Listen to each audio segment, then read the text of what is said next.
Abraham and Abimelech. Now Abraham moved on from there into the region of the Negev and lived between Kadesh and Shur. For a while he stayed in Gerar, and there Abraham said of his wife Sarah, "She is my sister." Then Abimelech king of Gerar sent for Sarah and took her. But God came to Abimelech in a dream one night and said to him, "You are as good as dead because of the woman you have taken. She is a married woman." Now Abimelech had not gone near her, so he said, "Lord, will you destroy an innocent nation? Did he not say to me, 'She is my sister'? And didn't she also say, 'He is my brother'? I have done this with a clear conscience and clean hands."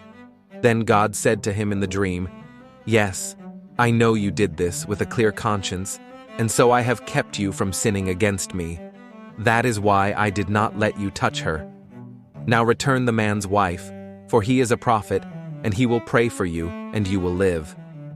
But if you do not return her, you may be sure that you and all who belong to you will die." Early the next morning Abimelech summoned all his officials, and when he told them all that had happened, they were very much afraid. Then Abimelech called Abraham in and said, "What have you done to us? How have I wronged you that you have brought such great guilt upon me and my kingdom? You have done things to me that should never be done." And Abimelech asked Abraham, "What was your reason for doing this?" Abraham replied, "I said to myself, 'There is surely no fear of God in this place, and they will kill me because of my wife. Besides, she really is my sister, the daughter of my father, though not of my mother, and she became my wife. And when God had me wander from my father's household, I said to her, "This is how you can show your love to me. Everywhere we go, say of me, 'He is my brother.'" Then Abimelech brought sheep and cattle and male and female slaves and gave them to Abraham, and he returned Sarah his wife to him. And Abimelech said, "My land is before you. Live wherever you like." To Sarah he said, "I am giving your brother 1,000 shekels of silver. This is to cover the offense against you before all who are with you. You are completely vindicated." Then Abraham prayed to God, and God healed Abimelech, his wife and his female slaves, so they could have children again, for the Lord had kept all the women in Abimelech's household from conceiving because of Abraham's wife Sarah. Sodom and Gomorrah destroyed. The two angels arrived at Sodom in the evening, and Lot was sitting in the gateway of the city. When he saw them, he got up to meet them and bowed down with his face to the ground. "My lords," he said, "please turn aside to your servant's house. You can wash your feet and spend the night and then go on your way early in the morning." "No," they answered, "we will spend the night in the square." But he insisted so strongly that they did go with him and entered his house. He prepared a meal for them, baking bread without yeast, and they ate. Before they had gone to bed, all the men from every part of the city of Sodom, both young and old, surrounded the house. They called to Lot, "Where are the men who came to you tonight? Bring them out to us, so that we can have sex with them." Lot went outside to meet them and shut the door behind him, and said, "No, my friends, don't do this wicked thing. Look, I have 2 daughters who have never slept with a man. Let me bring them out to you, and you can do what you like with them. But don't do anything to these men, for they have come under the protection of my roof." "Get out of our way," they replied. "This fellow came here as a foreigner, and now he wants to play the judge. We'll treat you worse than them." They kept bringing pressure on Lot and moved forward to break down the door. But the men inside reached out and pulled Lot back into the house and shut the door. Then they struck the men who were at the door of the house, young and old, with blindness, so that they could not find the door. The 2 men said to Lot, "Do you have anyone else here? Sons-in-law, sons or daughters, or anyone else in the city who belongs to you? Get them out of here, because we are going to destroy this place. The outcry to the Lord against its people is so great that he has sent us to destroy it." So Lot went out and spoke to his sons-in-law, who were pledged to marry his daughters. He said, "Hurry and get out of this place, because the Lord is about to destroy the city." But his sons-in-law thought he was joking. With the coming of dawn, the angels urged Lot, saying, "Hurry! Take your wife and your 2 daughters who are here, or you will be swept away when the city is punished." When he hesitated, the men grasped his hand and the hands of his wife and of his 2 daughters and led them safely out of the city, for the Lord was merciful to them. As soon as they had brought them out, one of them said, "Flee for your lives. Don't look back and don't stop anywhere in the plain. Flee to the mountains, or you will be swept away." But Lot said to them, "No, my lords, please. Your servant has found favor in your eyes, and you have shown great kindness to me in sparing my life. But I can't flee to the mountains. This disaster will overtake me, and I'll die. Look, here is a town near enough to run to, and it is small. Let me flee to it. It is very small, isn't it? Then my life will be spared." He said to him, "Very well, I will grant this request too.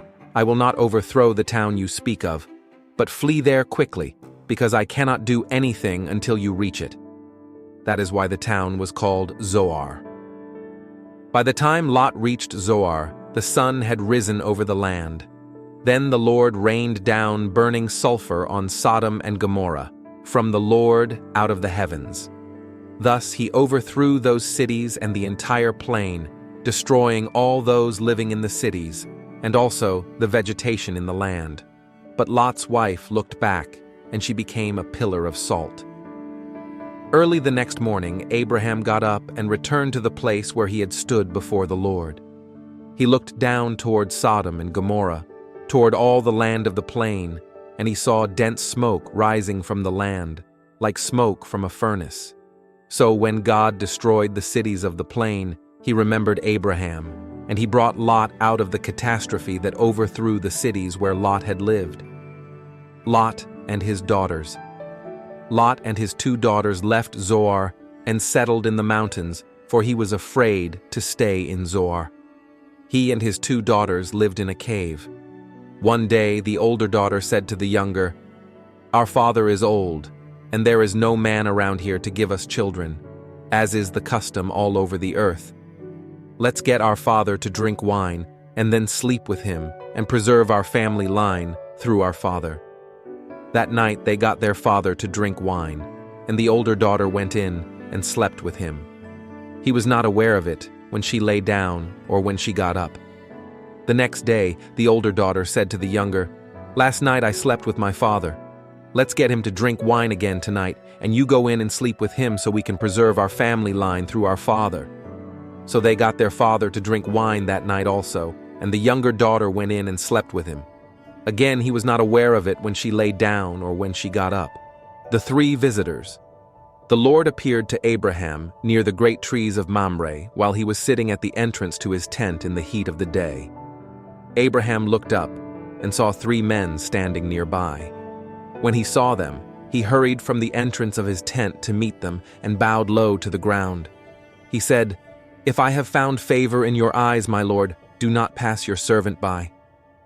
Let a little water be brought, and then you may all wash your feet and rest under this tree. Let me get you something to eat so you can be refreshed and then go on your way, now that you have come to your servant." "Very well," they answered. "Do as you say." So Abraham hurried into the tent to Sarah. "Quick," he said, "get 3 seahs of the finest flour and knead it and bake some bread."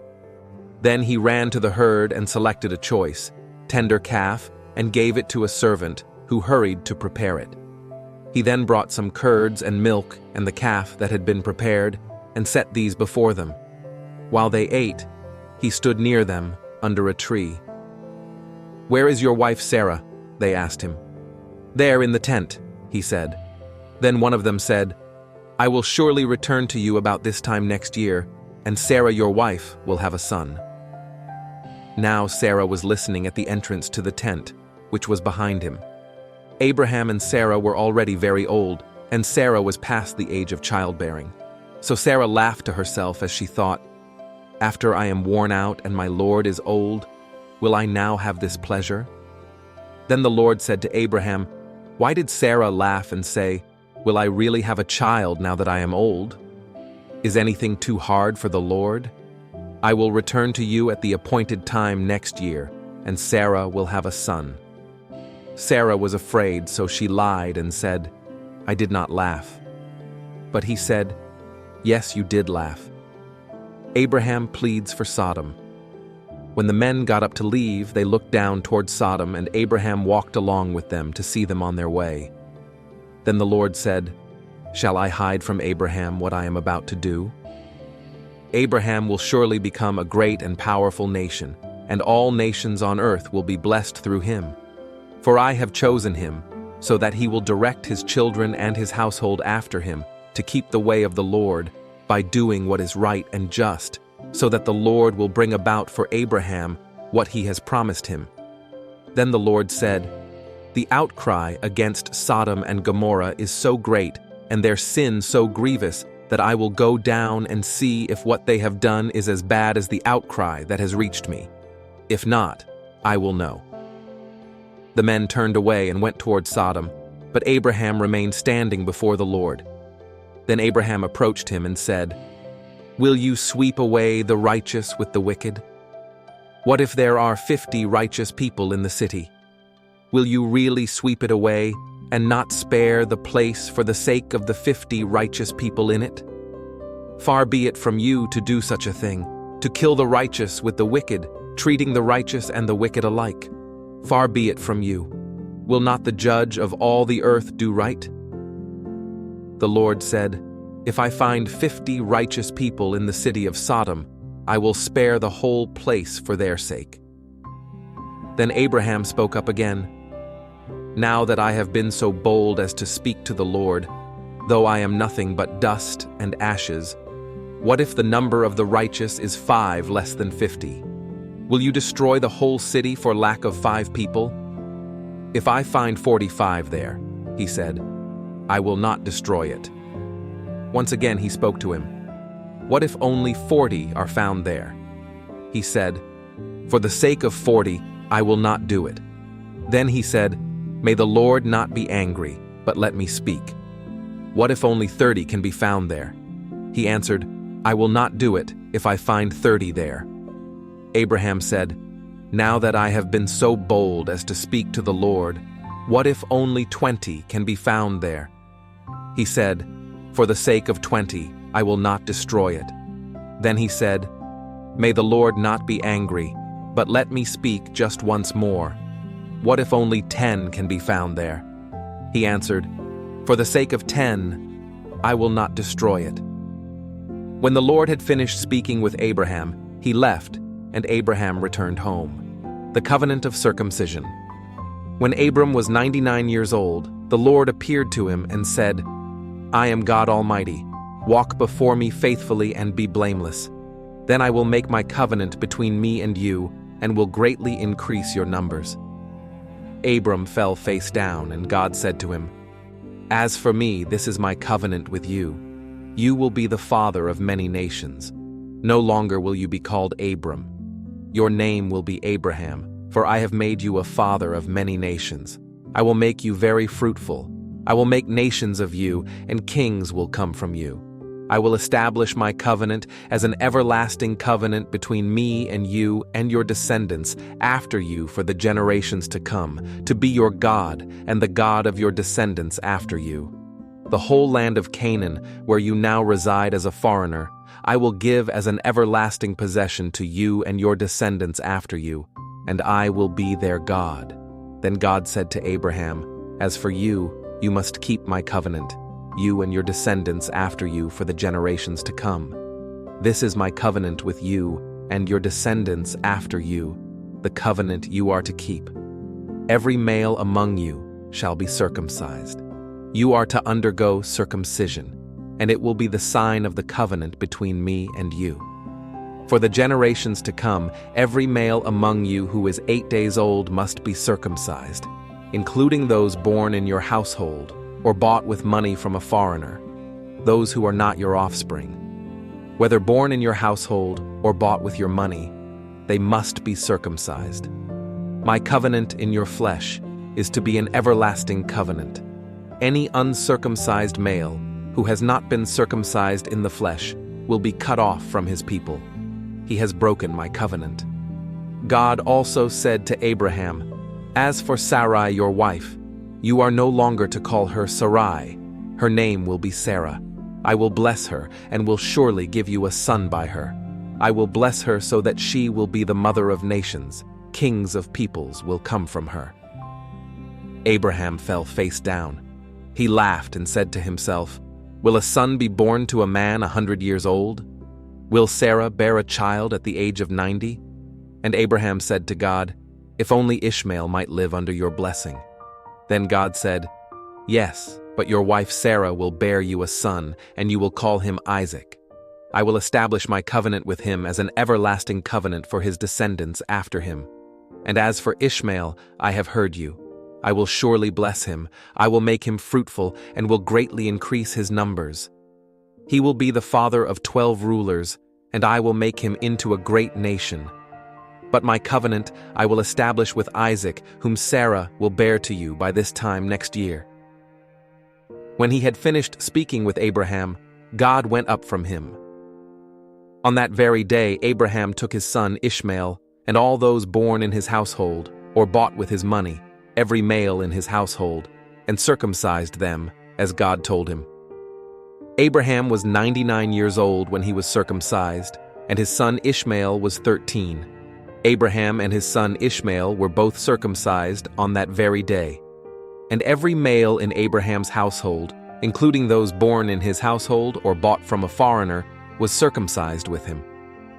The Lord's covenant with Abram. After this, the word of the Lord came to Abram in a vision. "Do not be afraid, Abram.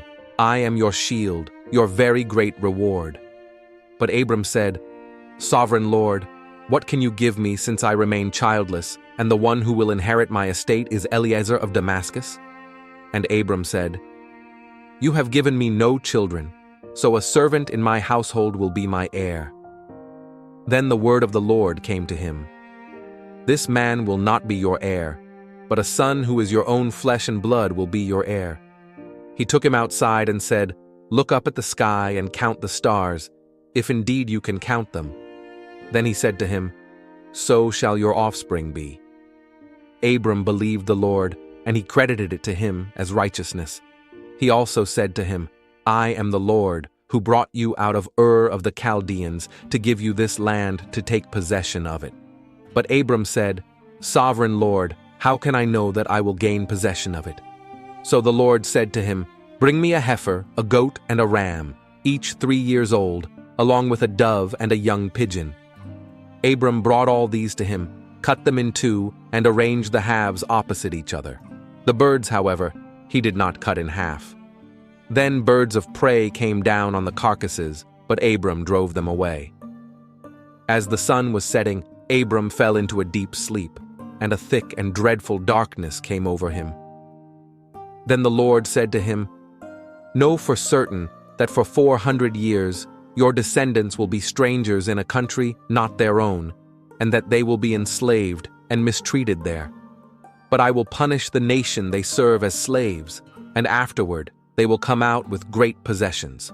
You, however, will go to your ancestors in peace and be buried at a good old age.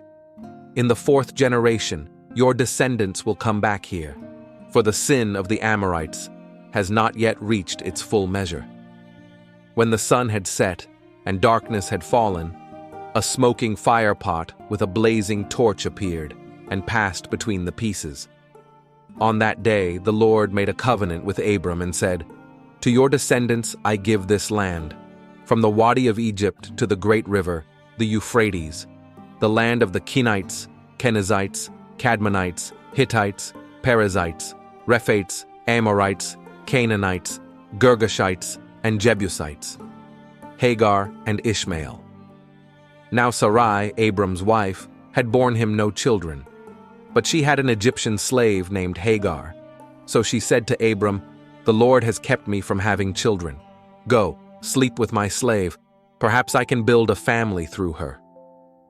Abram agreed to what Sarai said. So after Abram had been living in Canaan 10 years, Sarai his wife took her Egyptian slave Hagar and gave her to her husband to be his wife. He slept with Hagar, and she conceived. When she knew she was pregnant, she began to despise her mistress. Then Sarai said to Abram, "You are responsible for the wrong I am suffering. I put my slave in your arms, and now that she knows she is pregnant, she despises me. May the Lord judge between you and me."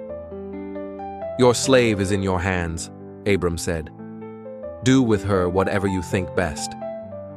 Then Sarai mistreated Hagar, so she fled from her. The angel of the Lord found Hagar near a spring in the desert. It was the spring that is beside the road to Shur. And he said, "Hagar, slave of Sarai, where have you come from, and where are you going?" "I'm running away from my mistress Sarai," she answered. Then the angel of the Lord told her, "Go back to your mistress and submit to her." The angel added, "I will increase your descendants so much that they will be too numerous to count." The angel of the Lord also said to her, "You are now pregnant, and you will give birth to a son. You shall name him Ishmael, for the Lord has heard of your misery. He will be a wild donkey of a man. His hand will be against everyone and everyone's hand against him, and he will live in hostility toward all his brothers." She gave this name to the Lord who spoke to her, "You are the God who sees me." For she said, "I have now seen the one who sees me." That is why the well was called Bir Lahai Roi. It is still there, between Kadesh and Bered. So Hagar bore Abram a son, and Abram gave the name Ishmael to the son she had born. Abram was 86 years old when Hagar bore him Ishmael, the Lord's covenant. With Abram after this, the word of the Lord came to Abram in a vision. "Do not be afraid, Abram. I am your shield, your very great reward." But Abram said, "Sovereign Lord, what can you give me since I remain childless, and the one who will inherit my estate is Eliezer of Damascus?" And Abram said, "You have given me no children, so a servant in my household will be my heir." Then the word of the Lord came to him, "This man will not be your heir, but a son who is your own flesh and blood will be your heir." He took him outside and said, "Look up at the sky and count the stars, if indeed you can count them." Then he said to him, "So shall your offspring be." Abram believed the Lord, and he credited it to him as righteousness. He also said to him, "I am the Lord who brought you out of Ur of the Chaldeans to give you this land to take possession of it." But Abram said, "Sovereign Lord, how can I know that I will gain possession of it?" So the Lord said to him, "Bring me a heifer, a goat, and a ram, each 3 years old, along with a dove and a young pigeon." Abram brought all these to him, cut them in two, and arranged the halves opposite each other. The birds, however, he did not cut in half. Then birds of prey came down on the carcasses, but Abram drove them away. As the sun was setting, Abram fell into a deep sleep, and a thick and dreadful darkness came over him. Then the Lord said to him, "Know for certain that for 400 years your descendants will be strangers in a country not their own, and that they will be enslaved and mistreated there. But I will punish the nation they serve as slaves, and afterward they will come out with great possessions. You, however, will go to your ancestors in peace and be buried at a good old age. In the 4th generation, your descendants will come back here, for the sin of the Amorites has not yet reached its full measure." When the sun had set and darkness had fallen, a smoking firepot with a blazing torch appeared and passed between the pieces. On that day, the Lord made a covenant with Abram and said, "To your descendants I give this land, from the Wadi of Egypt to the great river, the Euphrates, the land of the Kenites, Kenizzites, Cadmonites, Hittites, Perizzites, Rephates, Amorites, Canaanites, Girgashites, and Jebusites." Abram rescues Lot. At the time when Amraphel was king of Shinar, Arioch king of Elasar, Kedorlaomer king of Elam, and Tidal king of Goyim, these kings went to war against Bera king of Sodom, Bersha king of Gomorrah, Shinab king of Admah, Shemeber king of Zeboim, and the king of Bela, that is Zoar. All these latter kings joined forces in the valley of Siddim, that is the Dead Sea Valley. For 12 years they had been subject to Kedorlaomer, but in the 13th year they rebelled. In the 14th year, Kedorlaomer and the kings allied with him went out and defeated the Rephates in Ashtaroth Karnaim, the Zuzites in Ham, the Amites in Shaveh Kiriathaim, and the Horites in the hill country of Seir, as far as El Paran near the desert. Then they turned back and went to En Mishpat, that is, Kadesh, and they conquered the whole territory of the Amalekites, as well as the Amorites who were living in Hazazon Tamar. Then the king of Sodom, the king of Gomorrah, the king of Admah, the king of Zeboim, and the king of Bela, that is Zoar, marched out and drew up their battle lines in the valley of Siddim against Kedorlaomer, king of Elam, Tidal king of Goyim, Amraphel king of Shinar, and Ariosh king of Elasar, 4 kings against 5. Now the valley of Siddim was full of tar pits, and when the kings of Sodom and Gomorrah fled, some of the men fell into them, and the rest fled to the hills. The 4 kings seized all the goods of Sodom and Gomorrah and all their food. Then they went away. They also carried off Abram's nephew Lot and his possessions, since he was living in Sodom. A man who had escaped came and reported this to Abram the Hebrew. Now Abram was living near the great trees of Mamre the Amorite, a brother of Eshcol and Aner, all of whom were allied with Abram.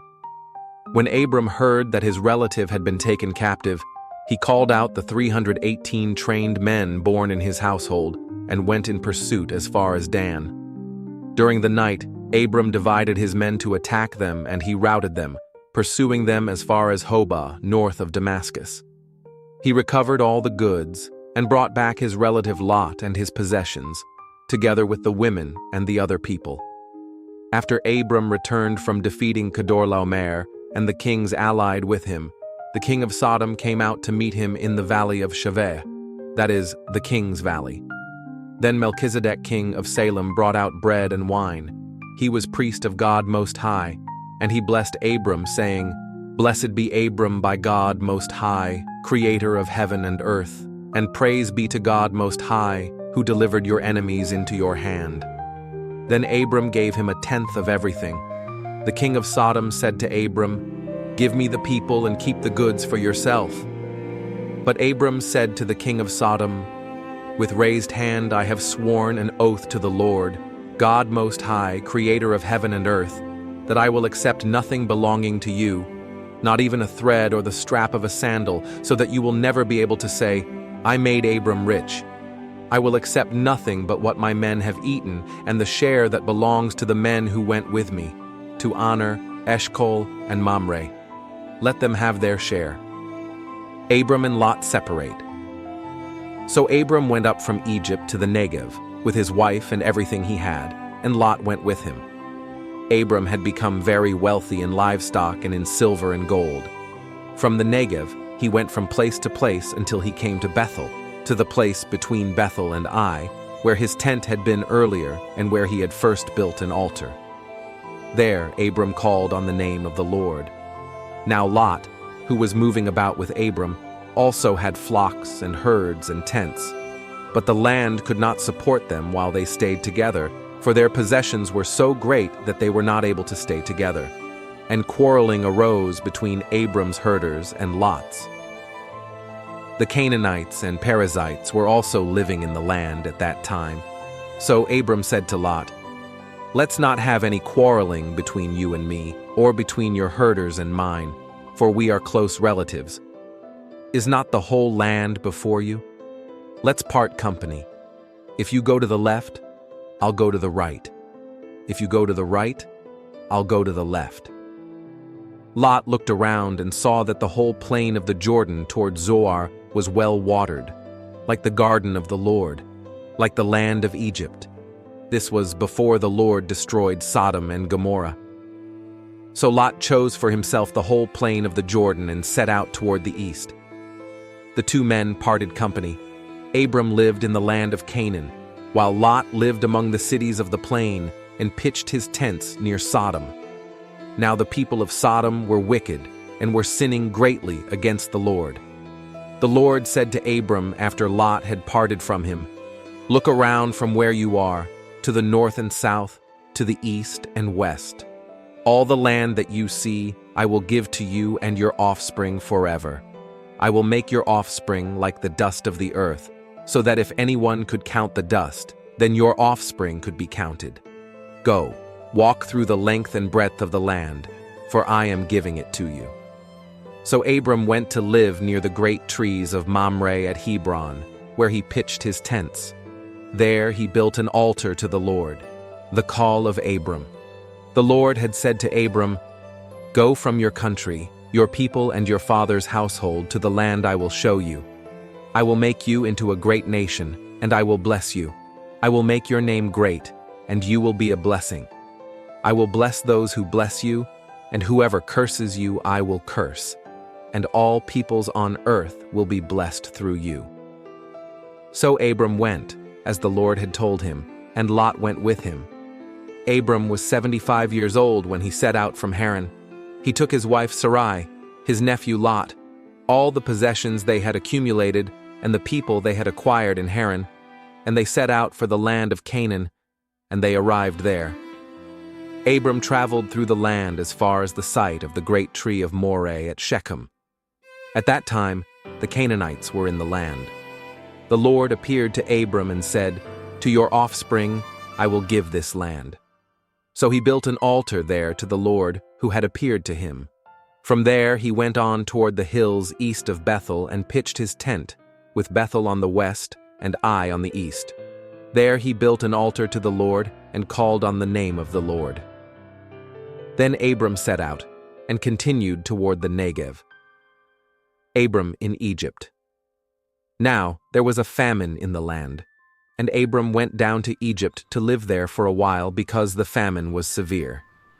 As he was about to enter Egypt, he said to his wife Sarai, "I know what a beautiful woman you are. When the Egyptians see you, they will say, 'This is his wife.'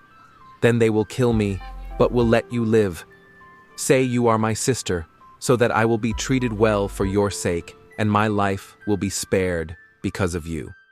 When Abram came to Egypt, the Egyptians saw that Sarai was a very beautiful woman. And when Pharaoh's officials saw her, they praised her to Pharaoh, and she was taken into his palace. He treated Abram well for her sake, and Abram acquired sheep and cattle, male and female donkeys, male and female servants, and camels. But the Lord inflicted serious diseases on Pharaoh and his household because of Abram's wife Sarai. So Pharaoh summoned Abram. "What have you done to me?" he said. "Why didn't you tell me she was your wife? Why did you say she is my sister, so that I took her to be my wife? Now then, here is your wife. Take her and go." Then Pharaoh gave orders about Abram to his men, and they sent him on his way, with his wife and everything he had. The Tower of Babel. Now the whole world had one language and a common speech. As people moved eastward, they found a plain in Shinar and settled there. They said to each other, "Come, let's make bricks and bake them thoroughly." They used brick instead of stone, and tar for mortar. Then they said, "Come, let us build ourselves a city with a tower that reaches to the heavens, so that we may make a name for ourselves. Otherwise, we will be scattered over the face of the whole earth." But the Lord came down to see the city and the tower the people were building. The Lord said, "If as one people speaking the same language they have begun to do this, then nothing they plan to do will be impossible for them. Come, let us go down and confuse their language, so they will not understand each other." So the Lord scattered them from there over all the earth, and they stopped building the city. That is why it was called Babel, because there the Lord confused the language of the whole world. From there the Lord scattered them over the face of the whole earth, from Shem to Abram. This is the account of Shem's family line.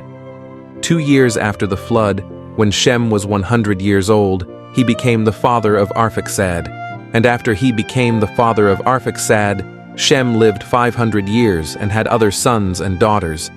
When Arphaxad had lived 35 years, he became the father of Shelah.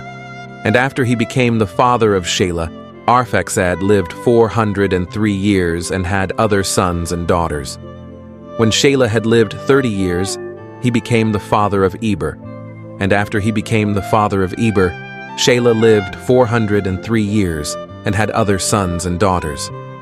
When Eber had lived 34 years, he became the father of Peleg. And after he became the father of Peleg, Eber lived 430 years and had other sons and daughters. When Peleg had lived 30 years, he became the father of Roi. And after he became the father of Roi, Peleg lived 209 years and had other sons and daughters. When Roi had lived 32 years, he became the father of Serug. And after he became the father of Serug, Roi lived 207 years and had other sons and daughters. When Serug had lived 30 years, he became the father of Nahor. And after he became the father of Nahor, Serug lived 200 years and had other sons and daughters. When Nahor had lived 29 years, he became the father of Terah. And after he became the father of Terah, Nahor lived 119 years and had other sons and daughters. After Terah had lived 70 years, he became the father of Abram, Nahor, and Haran. Abram's family. This is the account of Terah's family line. Terah became the father of Abram, Nahor, and Haran became the father of Lot. While his father Terah was still alive, Haran died in Ur of the Chaldeans, in the land of his birth. Abram and Nahor both married. The name of Abram's wife was Sarai, and the name of Nahor's wife was Milcah. She was the daughter of Haran, the father of both Milcah and Iscah. Now Sarai was childless, because she was not able to conceive. Terah took his son Abram, his grandson Lot, son of Haran, and his daughter-in-law Sarai, the wife of his son Abram, and together they set out from Ur of the Chaldeans to go to Canaan. But when they came to Haran, they settled there. Terah lived 205 years, and he died in Haran.